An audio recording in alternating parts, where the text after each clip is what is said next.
makes him go, so be it. So be it. What's wrong with that? If you're going to live up to it. He does. He has. Throughout his career, the marquee, and he answers the call. When he walks into an arena, the house is packed. When the house is packed, he usually showed up and performed. Steph Curry shows up and performs. There's a difference between getting ready and staying ready. They stay ready.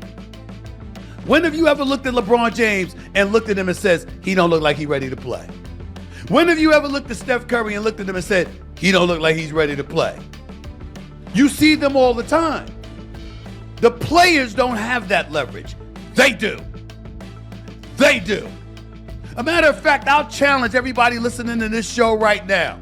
Remember, I tell you, stars and superstars are different. Stars are just brothers that can ball. Superstars are the attraction who show up and answer the call of being the attraction. I considered Tim Duncan, for example, an absolute star. I never associated the word superstar with him because he didn't mind being boring. He didn't mind being somebody that just went out on a night-in, night-out basis and gave you 24 and 10. Won championships and went home. That was Tim Duncan. Magic was a superstar. Bird was a superstar. Julius Erving was a superstar. Isaiah Thomas was a superstar. Michael Jordan, obviously, was a superstar. Kobe Bryant was a superstar. Shaq was a superstar. LeBron, superstar. Curry, superstar. I think Vince Carter is the greatest in-game dunker of all time. Of all time. I've never seen anybody with that kind of hops, that kind of slam dunk ability, that showed up on a night-in, night-out basis and gave it to you for X number of years. Vince Carter was somebody that's special and a Hall of Fame caliber talent. And by the way, a great guy. A great guy. If there was one level of reticence I had about Vince Carter, is that somewhere along the way, the noise seemed like it became too much for him. Like he really didn't want it. Wanted to play, wanted to win. Certainly not implying otherwise. But I'm talking about wanting that star-studded status, that marquee cachet, and the attention and the magnetism that it brought. Everybody don't want that. He was one of those guys that really, really, at times, didn't seem to want it. Kobe always wanted it. Michael Jordan always wanted that smoke. Tracy McGrady wanted that smoke. Kobe, of course. LeBron. Steph. When I thought about the greatness of a Derrick Rose, there was something about him. As phenomenal as he was, he wanted the smoke on the court, didn't want the attention. See, you got to want the attention too. You got to want all of that. It could be for whatever reason you want, but you got to want it. You got to want the attention. I covered Allen Iverson for the first 10 years of his career. Practice, and everybody wants to get about practice. We talk about practice, man. Everybody want to get on him about that. Let me tell you something about Allen Iverson. That brother lived for that smoke. He didn't live for it in practice, maybe.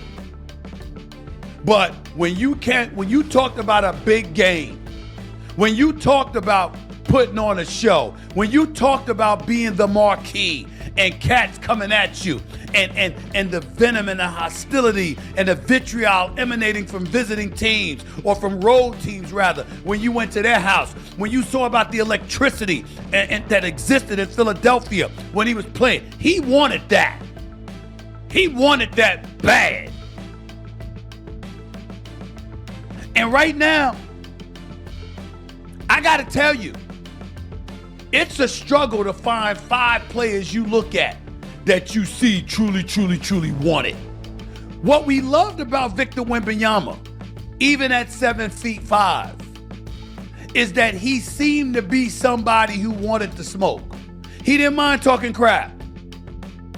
He didn't mind letting you know he deserved to be the MVP. He didn't mind letting you know there's no reason to argue about Defensive Player of the Year. The award is going to belong to me for the next few years, for the foreseeable future. He didn't mind telling you that as he watched Shai Gilgeous-Alexander hoist his second consecutive league MVP trophy, that he thought it belonged to him. That kind of stuff is what I'm talking about. You saw what he did to Chet Holmgren. I don't know if Chet Holmgren's going to ever recover from that ass kicking he took, because he looked petrified going up against Wemby. We ain't never seen Chet Holmgren like that against anybody else, even though he looked like he's never done a push-up at 7'1" and about 210, 215 or so. Even though he's skinny and frail thin, Chet Holmgren never looked scared. Never looked like he was fearful of anybody until he was in the presence of Victor Wembanyama. These kind of things are what you're talking about. When I sit up there and I think about these stars in various sports, I'm looking for cats who want to smoke. One of the reasons I think Shohei Ohtani is great is that he don't seem to care. He wants to smoke. You want players that want to smoke. You look at football players, the Josh Allens of the world, the Lamar Jacksons of the world, Tom Brady when he was playing. You want cats that want to smoke. Me personally, I don't want Mr. PC always saying the right thing, and a guy like Dak Prescott personally, even though for the quarterback position, being the leader that he is, you got to mind your manners and you got to guard what you say, because you out in that football field and you're dependent on too many other people to talk with so much smack, but you love it. You love that kind of bravado. You love seeing Tom Brady during the Super Bowl get in the face of the Honey Badger and letting them know I'm coming for you. You love stuff like that. You love seeing it. You love seeing Richard Sherman when you had the Legion of Boom and the crew and what they were doing in Seattle. You love seeing Cam Chancellor and those boys talking smack and letting you know we attack your fears. We coming for you. You love stuff like that. That's sports. That's what it's all about. That's what you look for. That's what you want to see. And for me personally, that's what I'm looking at. It don't matter what it was.